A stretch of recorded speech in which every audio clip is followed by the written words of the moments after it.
அக்கா இது என்னன்னா இப்ப அரிசி இருக்குல்ல, அரிசியை வந்து ஒரு 2ல இருந்து 3 மணி நேரம் ஒரு 4 மணி நேரம் நல்லா ஊற போட்டு மிக்சியில போட்டு தேவையான அளவுக்கு தண்ணி எல்லாம் ஊத்தி அடிச்சு எடுத்தோம்னா பால் மாதிரி ஒண்ணு வரும். அதை ரைஸ் மில்க்னு சொல்லுவாங்க. இந்த ரைஸ் மில்க்ல அமினோ ஆசிட்ஸ் இருக்கு, விட்டமின்ஸ் இருக்கு, மினரல்ஸ் இருக்கு, எசென்சியல் ஃபேட்டி ஆசிட் இருக்கு. குறிப்பா இதுல பெருலிக் ஆசிட்ஸ், விட்டமின் இ அப்படிங்கிற இந்த விஷயங்கள்லாம் இருக்கறனால நம்ம ஸ்கின்னுக்கு வந்து இந்த ட்ரைனஸ் எல்லாம் ஏற்படும். ஸ்கின்லாம் ரொம்ப வறண்டு போயிருக்கும். அந்த ட்ரைனஸை சரி பண்ணி நம்ம ஸ்கின்னை சாஃப்டா வச்சுக்கிறதுக்கு ரொம்ப உதவி பண்ணுதுக்கா.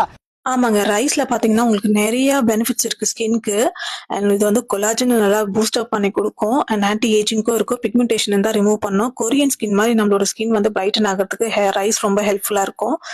ஸோ நம்ம அந்த ரைஸை வச்சு தான் நம்ம இன்னைக்கு சோப்பு ப்ரிப்பேர் பண்ணியிருக்கோம். நான் பார்த்தீங்கன்னா ரைஸ் ரோஸ் வாட்டர்ல சோக் பண்ணி இது ஒரு 2 ஹவர்ஸ் விட்டுட்டேன். அதுக்கப்புறம் அதோட மில்க் கிரைண்ட் பண்ணி அந்த மில்க் ஃபில்டர் பண்ணி அப்புறம் அதில் லிக்வரைஸும் ஆட் பண்ணியிருக்கிறேன். லிக்வரைஸ்லேயும் உங்களுக்கு லைட்டிங் ப்ராப்பர்ட்டிஸ் தான். ஸோ அதையும் உங்கள் ஸ்கின் லைட்டன் பண்ணும். அண்ட் ஸ்கின்னை மாய்ஸ்சர் பண்ண நான் வந்து கொக்கோ பட்டர் ஆட் பண்ணியிருக்கேன். தென் உங்களுக்கு ஹனி ஆட் பண்ணியிருக்கேன்.